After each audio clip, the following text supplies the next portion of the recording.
Brekkukots annáll, 37. kapítuli. Nótt á Hotel d'Island. Ævisögu minni var lokið í bili og Garðar Hólm stóð upp af leiði Gabriels höfuðengils.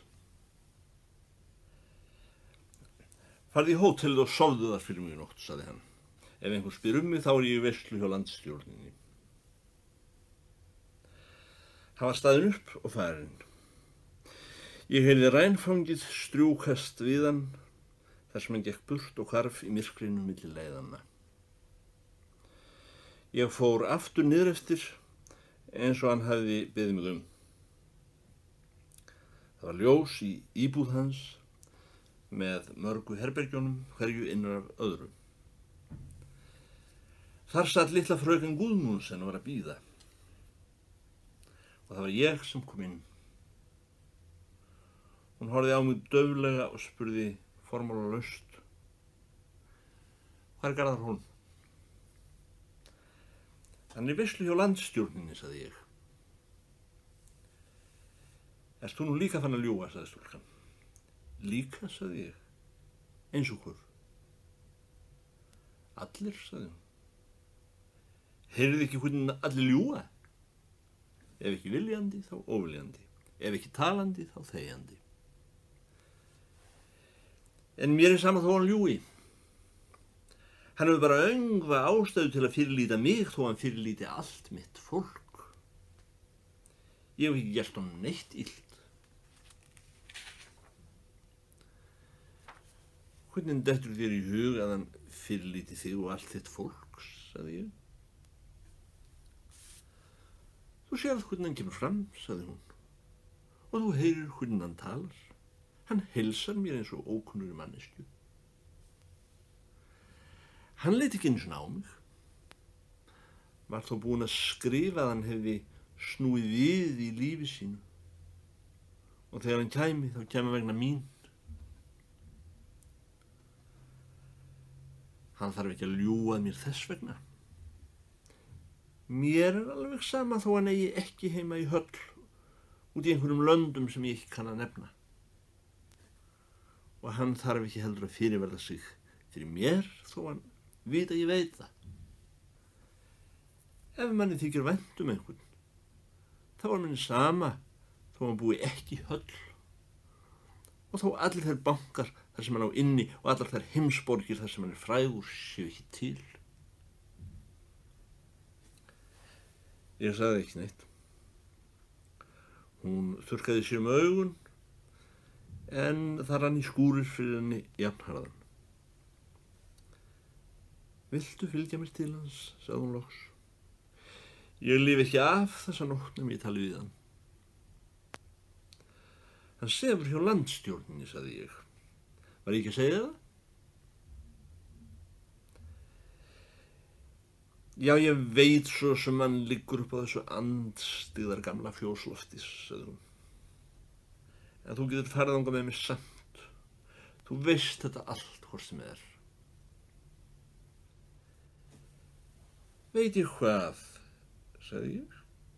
Ég veit ekki nokkuð skapaðan hlut. En það hlýtur þó að skilja að hafa hann ekki mælt sér mót við þig, þá ætlast hann ekki til að þið sjáist í kvöld. Þú sama svínabestuð og þú hefur ævinlega verið. Það er ekki að spurja því, sagði stúlkan. Var hætt að snökta í bili. Hún meira að segja harðnaði dálítið á svipinn. Síðan sagði hún: eins og ég veit ekki að hann er að narrast að mér. Hann narrast að okkur öllum. Ég veit reyndar ekki hvort hann hefur sjálfur fundið upp á þessum sögum öllum, en hann hefur að minnsta kosti verið fundvís á trúboða og aðra hlaupa tíkur að bera þær út allt. Og ekki er hann feiminn að láta okkur borga. Og ætla hann pabbiðinn láti nú út peninga fyrir annað en það sem hann heldur hann hafi eitthvað upp úr, sagði ég. Þetta var þynslega mælt, sagði hún. Reyndar mér saman allan söng. Ég veit ekki einu sinni hvað söngur er. Mér sama hvort hann syngur vel eða illa.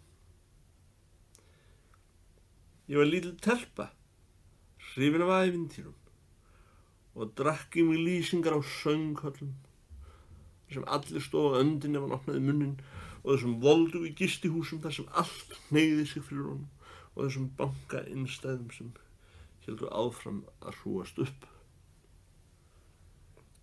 Hann var ekki fyrr komin í landið en mér fannst ég vera farin að svífa í loftinu og landið okkar litla sem þekkt af því einu að vera hjálenda enn ófrægara lands, Guð veit, maður var bara orðinn partur af heiminum sjálfum. Þegar ég gekk við hliðina á honum hérna á Löngustétt þá var ég fyrir ofan það líf sem við lifum hér. Og hann tekur upp gullpenning úr vösum sínum handa hverjum sem hafa vill. En nú mér löngu saman allt. Sama þó gullpenningarnar hans hafi allir vel óekta. Hvað er komið fyrir, spurði ég. Komið fyrir, sagði hún. Það var ekkert komið fyrir. Ég elska hann bara. Ég skrifa honum að þó hann væri daglaunamaður í landi sem ekki þekkist og heitir Jótland og er ekki einu sinni land. Já, þó hann ætti þar konu og börn. Þá væri ég hvenær sem reiðubúin að láta honum allt í té sem hann vildi þiggja. Hann er sá einn maður sem ég hef hrifist af dagana og engin maður annar en hann getur nokkurn tíma átt mig. Og þessu getur þú skilað til hans frá mér fyrst þú vilt ekki fylgja mér til hans. Einhverjum var ég að segja það. Það er talið óráð að hvísla leyndarmálum sínum að vindinum, sagði ég. Hún leit til mín eftir langa umhugsun og spurði dimmt. Ert þú vindurinn? Pastur á honum, sagði ég. Dómkirkjuklukkan sló 1 eða sló hún kannski 2. Fleira var ekki hægt að segja í bili. Að minnstakosti gat ég ekkert sagt, sá maður sem setið hafði á grjótgarði út í slagviðri eina nótt í vetur sem leið og beðið eftir skugga á tjaldi og tapað þessum skugga fyrir fullt og allt. Það farið að verða framorðið, sagði ég. Framorðið, sagði hann. Hvernig þá? Ég sagði, er komið langt fram á nótt? Þetta kalli ég ekki framorðið, sagði hún. Hún starði út í bláin stjörf eins og menn gera þegar þeir eru að jafna sig eftir harm. Það er bara nýr dagur, bætti hún við. Rauðu hanskarnir hennar með kögrinu lágu á borðinu. Hún sat í hrauk á sófanum og lét hendurnar hanga fram af hnjákollunum. Hún virtist þreknar í sæti en þegar hún stóð upprétt í síðum kjól. Það var eitt sérkenni hennar umfram flesta kvenmenn á hennar reki og af hennar stétt að hún reyndi ekki til að vera útsmogin í hreyfingum og kunni ekki ónáttúrlegar stellingar. Hanskarnir hennar rauðu vitnuðu einir á móti því að hún væri Gretchen sú endurborin sem gerði Fást sáluhjálparlausan með öllu, svo að hefði ekki komið englar til og séð við manninn áhuga hans á skurðgrefti og framræslu mýra, þá myndi hafa farið illa. Af einhverjum ástæðum hefur grátur feitlaginna kvenna lítt verið tekinn trúanlegur í heiminum og feitur píslarvottur talinn andstæður lögum skynseminnar, enda óhugsandi á mynd. Það saltvatn hefur eitt saman gildi í menningarlegum skilningi sem horfð og ofantekin mannvera úthellir í kristnum dómi. Þó saga eins og sú sem stúlkan sagði mér eðlilegri sé hún framborin í votum, söltum umbúðum. En nú skildist mér að sagan vera á enda og þar með tárin. Finnst þér ekki tími til komin að fara, sagði ég. Hún vaknaði á leiðslu og sagði snöggt og reiðilega, farðu sjálfur. Ég ræð hvar ég verð. Þetta er mitt heimili. Það er ég sem er látið útbúa þessa íbúð og ég sem borga. Ég bið velvillingar, sagði ég. Þeim mun meiri ástæða til að ég fari að hypja mig. Ég fór að leita hattkúfnum mín. Liggur þér eitthvað á, sagði hún.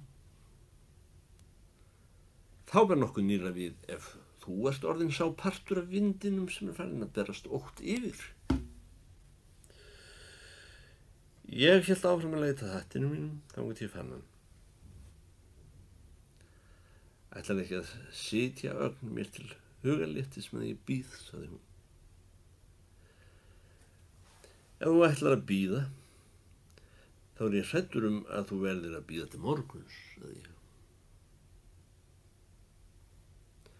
Ættum við að vekja þjónustufólkið og láta það koma með hressingu, sagði hún. Ég sagði, hressingu? Eftir alla veisluna í kvöld? Ég hef ekki bragðað vopni þurft í allan dag, sagði hún. Heldur þú að veislan í kvöld hafi verið haldin til þess að einhver fengi að borða og drekka? Ég át fylli mína, sagði ég. Þú ert líka sálarlaus, sagði hún. Ef þú ert svöng, sagði ég, þá minnir mig að þarna séu 5 kökur á hillu í skáp. Komdu með það, sagði hún og þerði leifar grátsins af nefi sér með vasaklútnum. Það eru hvort sem er mínar kökur. Ég bar þegjandi fyrir hana afganginn af rjómakökunum síðan í dag. Þannig að þú værir að kasta fyrir hund. Þú ert svo sem ekki að bjóða manni að gera svo vel, sagði hún. Ég veit ekki betur en ég hefi látið þarna hníf, gaffal og skeið, sagði ég. Þú skilur mig líklega ekki eftir eins og rottu hér í rjómakökunum hans. Þú ert vonandi sá kavaléri að borða með mér til samlætis. Gerðu svo vel. Háðu sæti. Nei, takk, sagði ég. Ég hef farið húsa vilt. Og ég er ekki meiri kavaléri en þetta. Vertu sæl. Hún brást við þessari kveðju minni, svipað og óþétt ílát sem hefur verið snöggfyllt af vatni og grætur öll samskipti. Jesús minn góður, þú ert það mesta svína besta manni sem ég hef nokkurn tíma á ævi minni vitað, sagði hún upp úr táraflóðinu. Aldrei hefði mér dottið í hugaðan eins illmenni geti verið til. Auk þess sem það leggur af þér sótþefin og fílafyðurslyktina. Mér hafði í rauninni ekki dottið í hug sjálfum að ég væri svona vondur. Og af því helgaðist það að ég settist niður hjá stúlkunni og fór að reyna að hugga hana. Og eins og jafnan þegar á að sefa barn eða fyrirgefa afbrot, þá verður þar endir allrar rökhugsunar, en önnur lögmál taka völdin. Ef til vill lífið sjálft, eins og það er. Og hinir fáu stuttu næturtíma liðu af á Hotel d'Islande. Morguninn í björtu, það bil sem eyrarkallar voru að fara á fætur, kom Garðar Hólm að okkur litlu fröken Guðmundsen þar í íbúð sinni. Hann heilsaði okkur með handabandi og brosti við okkur, myrku reikningsmanns brosi sínum. Svall næturinnar hafði ekki spillt honum. Hvergi sá á honum bletni hrukku nema kannski brot úr heistrái eftir á honum og hann var ögn fölur. Hann dró upp úr vasa sínum nokkur tölblöð af heimsblaðinu The London Times og lagði á borðið. Þegar hann hefði heilsað okkur gekk hann að speglinum, skoðaði sig framan og strauk skeggstæði sitt. En hvað þið voruð væn að bíða eftir mér hér, sagði hann, meðan hann var að skoða sig í speglinum. Hann beraði tennur sínar og aðgætti þær einnig vandlega. Ég vonaði hafið sofið vært, kæru börn. Veislan sem ég var í hætti ekki fyrir í björtu. Ég þarf að raka mig. Síðan fáum við kaffið. Ég bara hræddur að við séum búin að borða rjómakökurnar þínar, sagði ég. Stúlkan hafði ekki sagt neitt. Hún var að enda við að koma hárin á sér í lag. Loks spurði hún eins og úr fjaska. Hvar annars skórinn minn, Álfgrímur? Ég leitaði stund í herberginu eins og ég fann skóinn inn undir sófanum sem hún hafði setjað á í gærkvöldi. Garðar Hólm var kominn úr jakkanum og farinn að bera sápu í skeggið á sér fyrir framan spegilinn. Ég kom við á munvegum á leiðin úr veislunni, sagði Garðar Hólm. Já, einmitt það. Þangað sem englarnir fóru meðan doktor Faust, sagði ég. Því ég gat einhvern veginn aldrei hætt að hugsa rakarafrumvarpið. Það er viðfældinn staður, sagði Garðar Hólm. Eini staðurinn hér í bænum þar sem er meiri apótekaralykt en í apótekinu. Þar situr málvinur minn við opna lúku á morgnana og horfir út á sjóinn. Og allir mávar sem til eru í norðurhöfum fljúga fyrir hjá honum. Svona tala víst bara frægir menn, sagði litla fröken Guðmundsson. Eða hvað? Verst þú ekki að breiða yfir rúmið mitt, vina, sagði hann. Það eru nógar þjónustur hér í húsinu. Ég þarf að tala við þig, Garðar, sagði hún, einslega og sem fyrst. Nú skal ég fara, sagði ég. Nei, það veit ég þú gerir ekki, vinur, sagði Garðar og hélt áfram að bera framan í sig sápuna, að yfirgefa okkur litlu fröken Guðmundsson rétt þegar á að fara að drekka morgunkaffið. Ég hélt ekki að við þrjú hefðum nein leyndarmál hvert fyrir öðru. Meðal annarra orða er ekki nóg til rjómakökum. Litla fröken Guðmundsson var sest niður í stól. Ég og hann Álfgrímur hérna, sagði hún. Við erum trúlofuð. Við trúlofuðum okkur í nótt. Húrra, bravo, sagði Garðar Hólm. En hvað það var gaman. Ég samfagna ykkur innilega. Nú raka ég mig. Síðan höldum við trúlofunargildi. Við látum koma kampavín. Ég, Álfgrímur, stóð við gluggann og horfði niður á götuna þar sem einn góskarl var að reka kýr. Og nú, þegar nóttin var liðin, gat ég sannast að segja ekki stillt mig að humma dálítið við. Er ekki fullsnemmt að taka þannig til orða litla, sagði ég. Eigum við nokkuð að vera að fitja upp á svona tali við hann Garðar Hólm. Hvað áttu við, spurði hún. Ég og við, það hefur kannski ekki gerst svo mikið raun og veru. Nema hvað við erum eins og hverjar mannkindur, sagði ég. Hefur ekkert gerst, sagði hún. Mannkindur? Ekki nema það þó. Talaðu berum orðum. Sýndu hvor maður þú ert. Já, það hefur ekki gerst neitt umfram það sem gerist þegar svipað er ástatt. Karlmaður er karlmaður og kvenmaður er kvenmaður. Það sem þar er til viðbótar eru ytri atvik. Svo það hefur ekkert gerst, nei, sagði hún. ekki annað en það sem vantar. Ha! Með öðrum orðum, ég er bara venjuleg drusla. Er það ekki það sem þú átt við? Álfgrímur minn, sagði Garðar Hólm. Hann var nú búinn að bera í skeggið á sér sápu og kom út af glugganum til mín og fékk mér bankuseðla upp úr vasa sínum. Ég held okkur vantir rjómakökur. Nú skreppur þú fyrir okkur til hans Friðriksens bakara.